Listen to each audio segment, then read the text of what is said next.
BFM Patrimoine, l'émission 100% placement sur BFM Business. Et on accueille ce matin Amélie Ziegelmayer. Bonjour Amélie. Bonjour Cédric. Pour Experts et Finances. Alors, nos auditeurs, nos téléspectateurs, les épargnants, ils ont souvent plusieurs objectifs. Ils veulent bien évidemment se créer des revenus complémentaires, mais ils veulent aussi à un moment pouvoir transmettre. Et il faut couronner tout ça d'un petit intérêt fiscal puisqu'ils veulent payer peu d'impôts. Et apparemment, ce matin, vous pensez qu'il est possible de remplir ces trois objectifs ? Et effectivement, c'est vrai qu'on a tendance à vouloir tout avoir et c'est pour ça, pour les personnes qui ont des capitaux à investir, on leur recommande régulièrement une stratégie qui va pouvoir de cumuler tous les objectifs que vous avez cités. Les revenus complémentaires, la transmission et dans un cadre fiscal optimisé, que ce soit pour les revenus ou la transmission.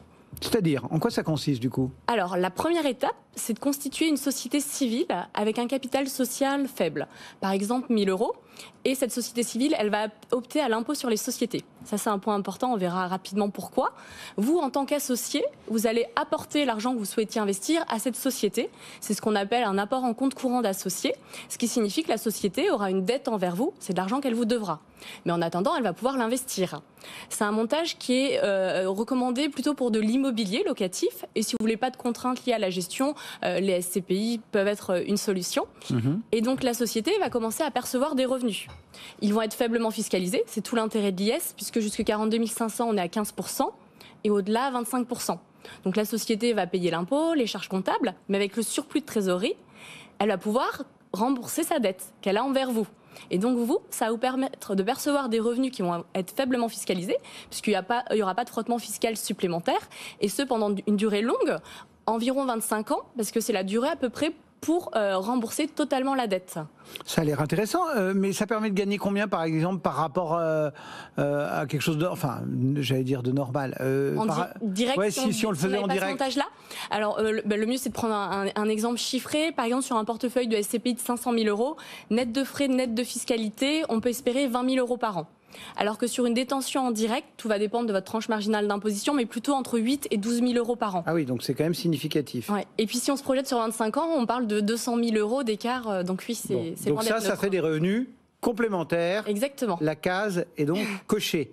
Pour ce qui est de la transmission. Alors, pour ceux qui souhaitent également préparer la transmission de leur patrimoine, ça se passe au moment de la constitution de la société.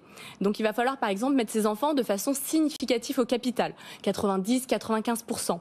Mais comme le capital social, il est faible, 1 000 €, ça ne va pas être un apport financier important pour eux. Donc, au départ, ils possèdent 90% d'une société, mais qui n'a pas une grande valeur, puisque j'ai, par exemple, des investissements de 500 000 €, mais une dette équivalente. Sauf qu'au fur et à mesure que ma société va percevoir des revenus et qu'elle va commencer à rembourser sa dette, elle va s'enrichir. Qui reste exactement. Les enfants s'enrichissent mécaniquement, donc c'est intéressant pour eux par rapport à ça. Bon, on reprend notre exemple et on regarde combien on gagne sur la transmission. Alors, si on reste sur 500 000 €, pour les enfants, une fois que le compte courant d'associé il est remboursé, sur la succession, c'est à peu près 150 000 € d'économiser. Et si vous voulez plutôt gratifier des neveux, des nièces ou dans les cas de familles recomposées, les enfants de votre conjoint, là le gain il serait même de 300 000 €. Ah, donc c'est vraiment un bel outil pour transmettre son patrimoine. Bon, donc on a aussi coché la case transmission. Vous nous avez parlé d'investir notamment dans de l'immobilier. C'est parce que c'est vraiment le seul sous-jacent qui est intéressant ou il y en a d'autres ? Alors, potentiellement, on peut mettre d'autres sous-jacents. Après, comme on est à la recherche de revenus complémentaires, il faut que ce soit des investissements qui distribuent. Donc, si on parle de financier, ça va être des obligations, des produits structurés type Phoenix. Après, pourquoi je disais que c'était particulièrement adapté pour de l'immobilier ? Parce que c'est là où le différentiel de fiscalité il va être le plus fort. D'accord. Parce que les revenus qu'on perçoit en direct, les revenus fonciers, c'est votre tranche marginale d'imposition qui peut aller jusqu'à 45%, plus les 17,2 de prélèvements sociaux.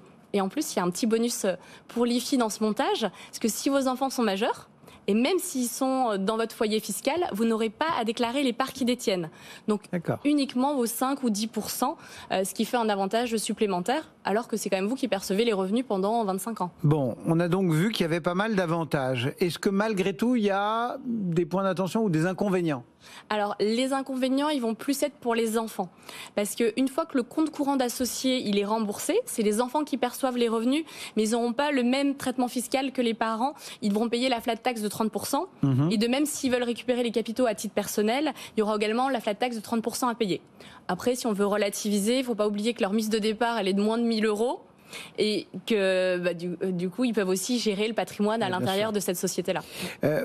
Ça concerne tout le monde, enfin, où il y a certains contribuables ou épargnants qui sont plutôt la cible de ce genre de montage. Alors la cible, ce serait déjà des capitaux à investir dès 250 000 euros, de souhaiter des revenus complémentaires, d'être sensible sur sa transmission, et au niveau de la tranche d'âge, plutôt entre 55 et 65 ans. Après, c'est un montage qu'on peut faire évoluer. Et c'est aussi tout l'intérêt, on peut vraiment faire du sur-mesure. Donc par exemple, pour des personnes qui n'auraient pas besoin de revenus immédiatement, on peut très bien financer une partie des actifs à crédit. De même, pour ceux qui trouveraient que la durée de 25 ans, elle est trop courte et qui voudraient percevoir des revenus sur une durée plus longue, on peut très bien prévoir dès le départ un capital démembré, où les parents seraient usufruitiers, les enfants du propriétaire. Comme ça permettrait de percevoir les revenus jusqu'à la fin de leur jour. Après, on n'aurait pas l'avantage IFI. Mais en tout cas, oui, il y a énormément de possibilités. Le tout est de trouver le montage qui est le plus adapté à votre situation. Et puis, il y a quand même quelques précautions à prendre, notamment sur la rédaction de la convention de compte courant d'associés.